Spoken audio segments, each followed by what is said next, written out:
안녕하십니까. 오늘은 상간자 소송에 대해서 알아보겠습니다. 상간자가 뭘까요? 예전에 레간자라는 어떤 차도 있었는데 그거하고는 상관없이 상간자는 자신의 배우자와 불륜을 저지르고 있는 자, 그 자를 상간자라고 합니다.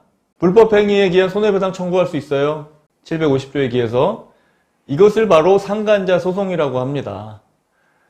이혼 소송을 제기했는지 여부와는 상관없이 상간자 소송을 제기할 수 있기 때문에 이혼 소송 제기하기 전에 상간자 소송을 많이 제기하고는 합니다.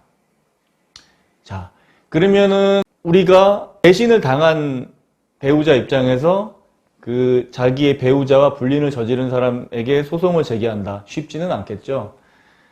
왜냐하면 소송을 제기하려고 그러면 내가 원고로 나가야 되고 그 상간자는 피고로 가야 되는 거기 때문에 피고의 성명, 주소, 주민번호 이런 것들을 알아야지 소장이 송달되고 뭐 이렇게 진행이 될 수 있기 때문에 어렵습니다. 그런 어려운 부분들이 있고 이런 부분들은 이따 제가 말씀드리기로 하고, 상간자 소송에서 그 피고, 즉 상간자, 상간남일 수도 있고 상간여일 수도 있겠죠. 그 사람들이 드는 대표적인 두 가지의 핑계가 있습니다.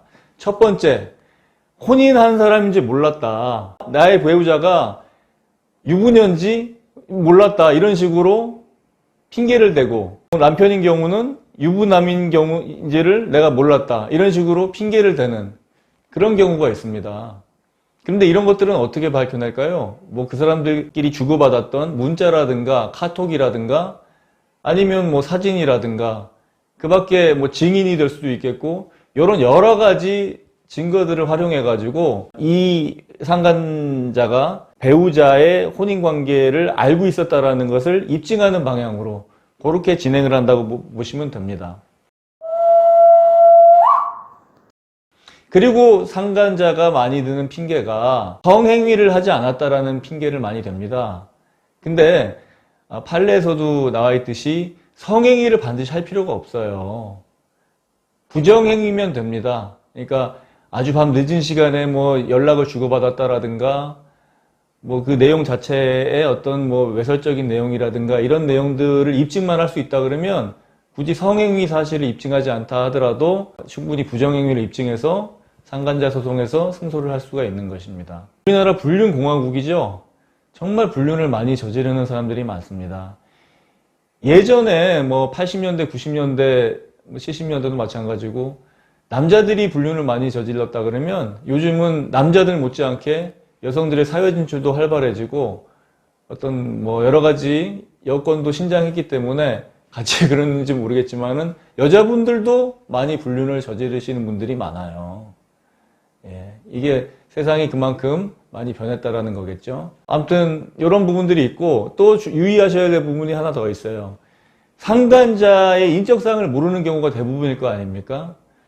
그러면 요 인적사항 모르는 부분들은 어떻게 처리할 것이냐. 상간자를 피고로 하기 위해서는 상간자의 성명과 주민번호와 주소가 있어야지 진행이 될 수 있어요. 근데 이 부분은 사실조회 신청을 통해서 상간자의 주소를 확인하는 방법이 있습니다.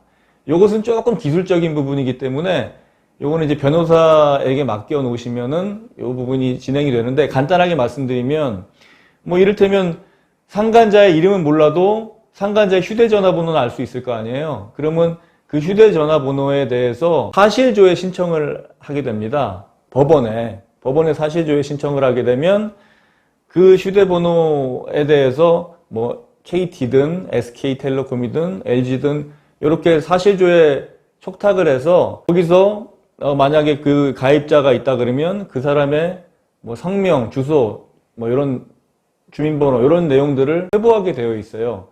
이런 시스템을 활용해서 상간자의 주소를 확정해서 진행이 되게 된다. 이 점을 유념하시면 될 것 같습니다.